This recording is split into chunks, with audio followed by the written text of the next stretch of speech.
নমস্কার বন্ধুরা, আমি অসিত লাহিড়ী, তোমাদের গল্প দাদু। আমার ইউটিউব চ্যানেল বোম্বাগড়ের গল্প দাদু, এখানে তোমাদের সকলকে স্বাগত। রাধা রানী, পঞ্চম পরিচ্ছেদ। যিনি আসিয়াছিলেন তাহার পরিচ্ছদ সচরাচর বাঙালি ভদ্রলোকের মতো, বিশেষ পরিপাট্য অথবা পরিপাট্যের বিশেষ অভাবও কিছু ছিল না, কিন্তু তাহার অঙ্গুলিতে একটি হীরকাঙ্গুরীয় ছিল। তাহা দেখিয়া রাধারানীর কর্মকারগণ অবাক হইয়া তৎপ্রতি চাহিয়া রইল। এত বড় হীরে তাহারা কাহারও অঙ্গুলিতে দেখে নাই। তাহার সঙ্গে কেহ লোক ছিল না, এই জন্য তাহারা জিজ্ঞেস করিতে পারিল না যে কে ইনি। মনে করিল বাবু স্বয়ং পরিচয় দিবেন, কিন্তু কোনো পরিচয় দিলেন না।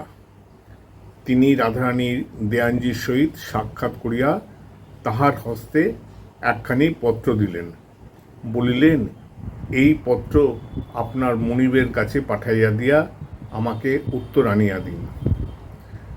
দেয়ানজি বলিলেন, আমার মনিব স্ত্রীলোক, আবার অল্প বয়স্কা, এই জন্য তিনি নিয়ম করিয়াছেন যে কোনো অপরিচিত লোক পত্র আনিলে আমরা তাহা না পড়িয়া তাহার কাছে পাঠাইব না। আগন্তুক বলিলেন, আপনি পড়ুন। দেওয়ানজি পত্র পড়িলেন। প্রিয় ভগিনী, এ ব্যক্তি পুরুষ হইলেও ইহার সহিত গোপনে সাক্ষাৎ করিও, ভয় করিও না। যেমত যেমত ঘটে আমাকে লিখিও। শ্রীমতী বসন্ত কুমারী। কামাখ্যাবুর কন্যা স্বাক্ষর দেখিয়া কেহ আর বিশেষ কিছু বলিল না। পত্র অন্তরপুরে চলিয়া গেল। অন্তরপুর হইতে পরিচারিকা বাবুকে লইতে আসিল। আর কেউ সঙ্গে যাইতে পারিল না, হুকুম নাই। পরিচারিকা বাবুকে লইয়া এক সুসজ্জিত গৃহে বসাইলেন। রাধারানীর অন্তঃপুরে সেই প্রথম পুরুষ মানুষ প্রবেশ করিল। দেখিয়া একজন পরিচারিকা রাধারানীকে ডাকিতে গেল, আর একজন অন্তরালে থাকিয়া আগন্তুককে নিরীক্ষণ করিতে লাগিল। দেখিল যে তাহার বর্ণটুকু গৌর, স্ফুটিত মল্লিকারাশির মতন গৌর। তাহার শরীর দীর্ঘ, ঈষৎ স্থূল, কপাল দীর্ঘ, অতি সূক্ষ্ম পরিষ্কার ঘন কৃষ্ণ সুরঞ্জিত কেশজলে মণ্ডিত, চক্ষু বৃহৎ, কটাক্ষ স্থির, ভ্রুযুগল সূক্ষ্ম, ঘন দুরায়ত এবং নিবিড় কৃষ্ণ, নাসিকা দীর্ঘ এবং উন্নত, ওষ্ঠাধর রক্তবর্ণ, ক্ষুদ্র এবং কোমল, গ্রীবা দীর্ঘ অথচ মাৎসল, অন্যান্য অঙ্গ বস্ত্রে আচ্ছাদিত। কেবল অঙ্গুলিগুলো দেখা যাইতেছে, সেগুলি শুভ্র সুগঠিত এবং একটি বৃহদাকার হীরকে রঞ্জিত। রাধারানী সেই স্থানে আসিয়া পরিচারিকাকে বিদায় করিয়া দিলেন। রাধারানী আসিবা মাত্র দর্শকের বোধ হইল যে সেই কক্ষ মধ্যে এক অভিনব সূর্যোদয় হইল। রূপের আলোকে তাহার মস্তকের কেশ পর্যন্ত প্রদীপ্ত হইয়া উঠিল। আগন্তুকের উচিত প্রথম কথা কহা, কেননা তিনি পুরুষ এবং বয়োজ্যেষ্ঠ, কিন্তু তিনি সৌন্দর্যে বিমুগ্ধ হইয়া নিস্তব্ধ হইয়া রহিলেন। রাধারানী একটু অসন্তুষ্ট হইয়া বলিলেন, আপনি এরূপ গোপনে আমার সঙ্গে সাক্ষাতের অভিলাষ করিয়াছেন কেন? আমি স্ত্রীলোক, কেবল বসন্তের অনুরোধেই ইয়া আমি স্বীকার করিয়াছি। আগন্তুক বলিল, আমি আপনার সহিত এরূপ সাক্ষাতে অভিলাষী হইয়াছি তাহা ঠিক নয়।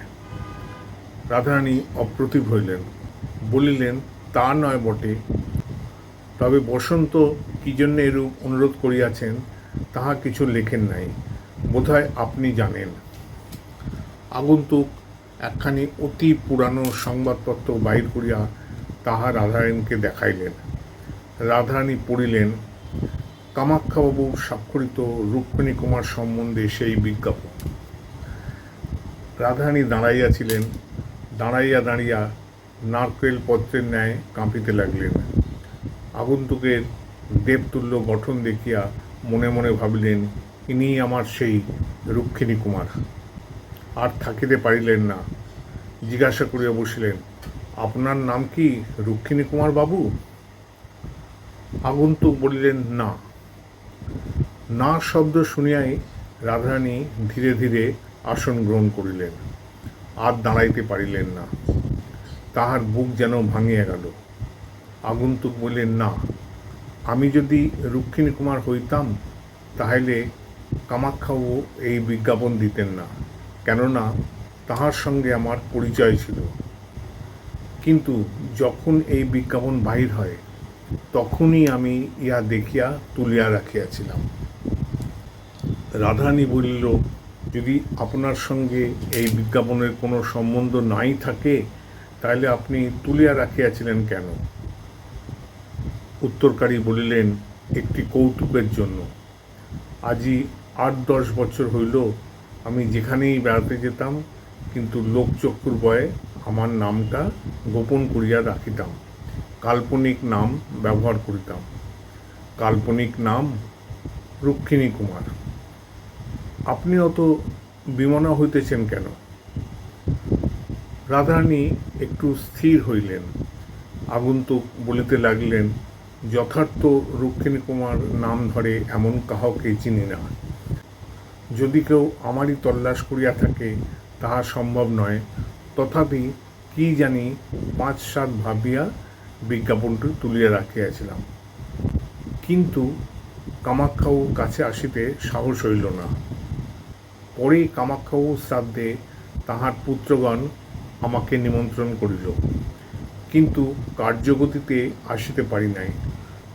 সম্প্রতি সেই ত্রুটি প্রার্থনার জন্য তাহার পুত্রগণের নিকট আসিলাম। কৌতুকবশত বিজ্ঞাপনটি সঙ্গে আনিয়াছিলাম। প্রসঙ্গক্রমে উহার কথা উত্থাপন করিয়া কামাক্ষাবাবুর জ্যেষ্ঠ পুত্রকে জিজ্ঞাসা করিলাম যে এই বিজ্ঞাপন কেন দেয়া হইয়াছিল। কামাক্ষাবাবুর জ্যেষ্ঠ পুত্র বলিলেন যে রাধারানীর অনুরোধে। আমিও এক রাধারানীকে চিনিতাম, এক বালিকা। আমি একদিন তাহাকে দেখিয়া তাহাকে আর ভুলিতে পারিলাম না। সে মাতার পথ্যের জন্য আপনি অনাহারে থাকিয়া বনফুলের মালা গাঁথিয়া সেই অন্ধকার বৃষ্টিতে বক্তা আর কথা কইতে পারিলেন না। তাহার চক্ষু জলে পুড়িয়া গেল। রাধারানীর চক্ষু জলে ভাসিতে লাগল। চক্ষু মুছিয়া রাধারানী বলিল, ইতর লোকের কথার প্রয়োজন কি, আপনার কথা বলুন। আগন্তুক উত্তরে কহিলেন, রাধারানী ইতর লোক নহে। যদি সংসারে কেউ দেবকন্যা থাকে তবে সেই রাধারানী। যদি কাহাকে পবিত্র সরলচিত্র এ সংসারে আমি দেখিয়া থাকি তবে সেই রাধারানী। যদি কাহারও কথায় অমৃত থাকে তবে সেই রাধারানী, যথার্থ অমৃত। বর্ণে বর্ণে অপ্সরার বীণা বাজে, যেন কথা কইতে বাধো বাধো করে, অথচ সকল কথা পরিষ্কার, সুমধুর, অতি সরল। আমি এমন কণ্ঠ কখনো শুনি নাই, এমন কথা কখনো শুনি নাই। এক্ষণে একে রুক্মিণী কুমারী বলা হোক। ওই সঙ্গে মনে মনে বললেন, আবার বুঝি তেমনই কথা শুনিতেছি। রুক্মিণী কুমার মনে মনে ভাবিতেছিলেন, আজই এতদিন হইল সেই বালিকার কণ্ঠস্বর শুনেছিলাম, ঠিক আজও সেই কণ্ঠ আমার মনের ভেতর জাগিতেছে, যেন কাল শুনিয়াছি। অথচ আজই এই সুন্দরী কণ্ঠস্বর শুনিয়া আমার সেই রাধারানীকেই বা মনে পড়বে কেন? এই কি সেই? আমি মূর্খ। কোথায় সেই দীনদুঃখিনী, কুটিরবাসিনী, ভিখারিণী, আর কোথায় এই উচ্চ প্রাসাদ বিহারিণী ইন্দ্রাণী? আমি সেই রাধারানীকে অন্ধ করে ভালো করিয়া দেখিতে পাই নাই, সুতরাং জানি না যে সে সুন্দরী কি কুৎসিতা। কিন্তু এই শচীনিন্দিতা রূপসীর শতাংশ একাংশ রূপ যদি তাহার থাকে, তাহলে সেও লোকমনো মোহিনী বটে। এদিকে রাধারানী অতৃপ্ত শ্রবণে রুক্মিণী কুমারের মধুর বচনগুলি শুনিতেছিল। মনে মনে ভাবিতেছিল, তুমি যাহা পাপিষ্ঠা রাধারানীকে বলিতেছ, কেবলই তোমাকেই সেই কথাগুলি বলা যায়। তুমি আজ 8 বৎসর পরে রাধারানীকে ছলিবার জন্য কোন নন্দনকনে ছাড়িয়া পৃথিবীতে নামিলে? এতদিন কি আমার হৃদয়ের পূজার প্রীত হইয়াছ? তুমি কি অন্তর্যামী? নইলে আমি লুকাইয়া লুকাইয়া হৃদয়ের ভেতর লুকাইয়া তোমাকে যে পুজো করি, তুমি কি প্রকারে জানিলে? এই প্রথম দুজন স্পষ্ট দিবাশলোকে পরস্পরের প্রতি দিকপাল করিলেন। দুইজনের মুখপানে চাহিয়া ভাবিতে লাগিলেন, এমন আছে কি এই স্বসাগরা, নদ নদী চিত্রিতা, জীব সংকুলা পৃথিবীতলে এমন তেজময়, এমন মধুর, এমন সুখময়, এমন চঞ্চল অথচ স্থির, এমন সহাস্য অথচ গম্ভীর, এমন প্রফুল্ল অথচ বীরাময়, এমন আর আছে কি? চিরপরিচিত অথচ অত্যন্ত অভিনব, মুহূর্তে মুহূর্তে অভিনব মধুরিমাময়, আত্মীয় অথচ অত্যন্ত পর, চিরস্মৃত অথচ অদৃষ্টপূর্ব কখনো দেখি নাই। এমন আর দেখিব না। এমন আর আছে কি? রাধারানী বলিল, বড় কষ্টে বলিতে হইল, কেননা তাহার চক্ষের জল থামে না। আবার সেই চক্ষের জলের ওপর কোথা হইতে পুরা হাসি আসিয়া পড়ে। রাধারানী বলল, তা আপনি এতক্ষণ সেই ভিখারিনীর কথাই বলিলেন। আমাকে যে কেন দর্শন দিয়েছেন তা তো এখনো বলেন নাই। হ্যাঁ গা, এমনি করিয়া কি কথা কয়া জায়গা? যাহার গলা ধরিয়া কাঁদিতে ইচ্ছে করিতেছে প্রাণেশ্বর, দুঃখিনীর সর্বস্ব, চিরবঞ্চিতা বলিয়া যাহাকে ডাকিতে ইচ্ছে করিতেছে, আবার যাকে সেই সঙ্গে হ্যাঁ গা, সেই রাধারানী পোড়ারমুখী তোমার কে হয় গা, এই বলিয়া তামাশা করিতে ইচ্ছে করিতেছে, তার সঙ্গে আপনি মশাই দর্শন দিয়েছেন, এই সকল কথা নিয়ে কি আর কথা করা জায়গা? তোমরা 5 জন রসিকা, প্রেমিকা, বাকচতুরতা, বয়ধিকা ইত্যাদি ইত্যাদি আছো। তোমরা 5 জন বলো দেখি, ছেলে মানুষ রাধারানী কেমন করে এমন কথা কয় গা? রাধারানী মনে মনে একটু পরিতাপ করিল, কেননা কথাটা তাহার ভৎসনার মতন হইল। রুক্মিণী কুমার একটু অপ্রতিভ হইয়া বললেন, তাই বলিতেছিলাম, আমি সেই রাধারানীকে চিনিতাম। রাধারানীকে মনে পড়িল একটু, এতটুকুন অন্ধকার রাতে জোনাকির ন্যায় একটু আশা হইল যে যদি এই রাধারানী আমার সেই রাধারানী হয়। তোমার রাধারানী? রাধারানী ছল করিয়া চুপি চুপি এই কথাটি বলিয়া মুখ নত করিয়া ঈষৎ হাসিল। হ্যাঁ গা, না হেসে কি থাকা যায়? তোমরা আমার রাধারানীর নিন্দা করিও না।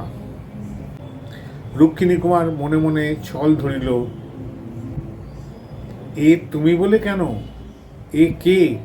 প্রকাশ্যে বলল, আমারই রাধারানী। আমি এক রাত্রি মাত্র তাকে দেখিয়াছি, বা কেমন করিয়া বলি, এই 8 বৎসরেও তাকে ভুলি নাই। আমারই রাধারানী। রাধারানী বলিল, হোক আপনারই রাধারানী। রুক্মিণী বলিতে লাগলেন, সেই ক্ষুদ্র আশায় আমি কামাক্ষাবাবুর জ্যেষ্ঠ পুত্রকে জিজ্ঞাসা করিলাম, রাধারানী কে? কামাক্ষাবাবুর পুত্র সবিস্তার পরিচয় দিতে বোধহয় অনিচ্ছুক ছিলেন, কেবল বলিলেন, আমাদিগের কোনো আত্মীয়ের কন্যা।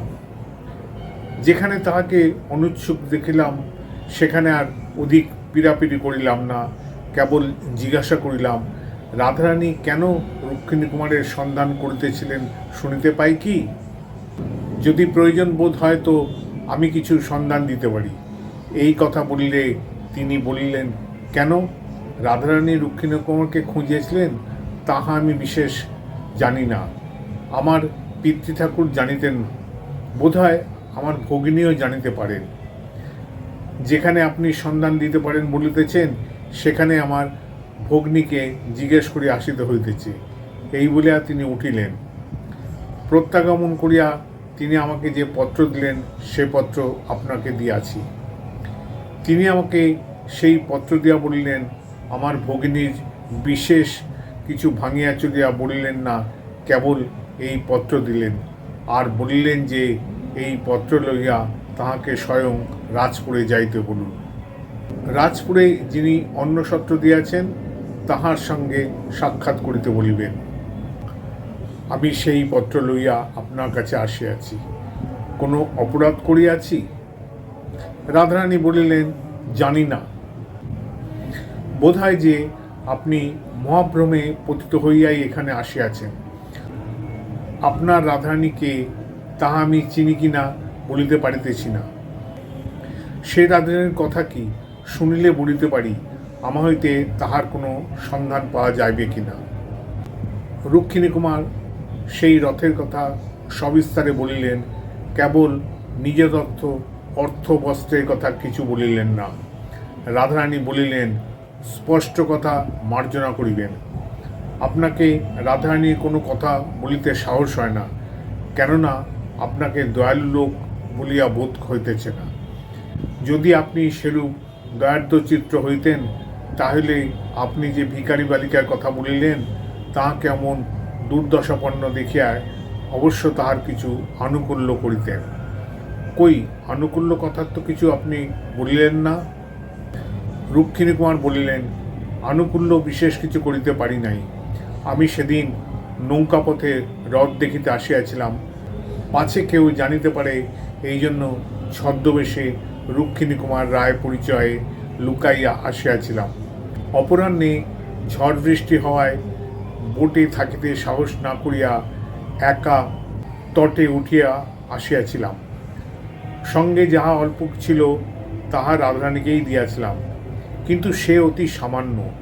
পরদিন প্রাতে উহাদিগের বিশেষ সংবাদ লইব মনে করিয়াছিলাম, কিন্তু সেই রাতে আমার পিতার পীড়ার সংবাদ পাইয়া তখনই আমাকে কাশী যাইতে হইল। পিতা অনেক দিন রুগ্ন হইয়া রহিলেন। কাশী হইতে প্রত্যাগমন করিতে আমার বৎসরাধিক বিলম্ব হইল। বৎসর পরে আমি ফিরিয়া আসিয়া আবার সেই কুটিরের সন্ধান করিলাম, কিন্তু তাহাদিগকে আর সেখানে দেখিলাম না। রাধারানী বলিলেন, একটি কথা জিজ্ঞেস করিতে ইচ্ছে করিতেছে। বোধহয় সে রথের দিন নিরাশ্রয় বৃষ্টি বাদলে আপনাকে সেই কুটিরে আশ্রয় লইতে হইয়াছিল। আপনি কতক্ষণ সেখানে অবস্থিতি করিলেন? রুক্মিণী কুমার বলিলেন, অধিকক্ষণ নয়। আমি যাহা রাধারানীর হাতে দিয়াছিলাম তাহা দেখিবার জন্য রাধারানী আলো জ্বালিতে গেল। আমি সেই অবসরে তাহার বস্ত্র কিনিতে চলিয়া আসিলাম। রাধারানী, আর কি দিয়া আসিলেন? রুক্মিণী কুমার, আর কি দিব? একখানি ক্ষুদ্র নোট ছিল, তাহা কুটিরে রাখিয়া আসিলাম। রাধারানী, নোটখানি ওরূপ দেয়া বিবেচনা সিদ্ধ হয় নাই। তাহারা মনে করিতে পারিবে যে আপনি নোটখানি হারাইয়া গিয়েছে। রুক্মিণী কুমার, না, আমি পেন্সিল দিয়া লিখিয়া দিয়াছিলাম রাধারানীর জন্য। তাহাতে নাম স্বাক্ষর করিয়াছিলাম রুক্মিণী কুমার রায়। যদি এই রুক্মিণী কুমারকে সেই রাধারানী অন্বেষণ করিয়া থাকে, সেই ভরসায় বিজ্ঞাপনটি তুলিয়া রাখিয়াছিলাম। রাধারানী, তাই বলিতেছিলাম, আপনাকে দয়াদ্রচিত্ত বলিয়া বোধ হয় না। যে রাধারানী আপনার শ্রীচরণ দর্শনের জন্য এতটুকু বলিতেই, আহ, ছি ছি রাধারানী, ফুলের কুঁড়ির ভিতর থেকে যেমন বৃষ্টির জল ভরা থাকে, ফুলটি নিচু করিলেই ঝরঝর করে পড়িয়া যায়, রাধারানীর মুখ নত করিয়া এইটুকু বললেই তাহার চোখ দিয়ে জল ঝরঝর করিয়া পড়িতে লাগিল। অমনি যেদিকে রুক্মিণী কুমার ছিলেন সেই দিকে মাথার কাপড়টা বেশি করিয়া টানিয়া সে ঘর হইতে রাধারানী বাহির হইয়া গেল। রুক্মিণী কুমার বোধহয় চক্ষের জলটুকু দেখিতে পান নাই, কি পাইয়াই থাকিবেন সে কথা বলা যায় নাই। পঞ্চম পর্ব এখানেই শেষ করলাম। তাহলে বন্ধুরা, আমার এই গল্প পাঠ তোমরা শুনলে, তোমাদের কেমন লাগলো তোমরা আমাকে জানাবে। ভালো লাগলে লাইক দেবে, শেয়ার করবে, আমার এই চ্যানেলকে তোমরা সাবস্ক্রাইব করবে, ফলো করবে আমার ইনস্টাগ্রাম এবং ফেসবুক পেজ। তোমরা সবাই ভালো থেকো, সুস্থ থেকো এবং সাথে থেকো। দেখা হবে পরের গল্প পাঠের আসরে।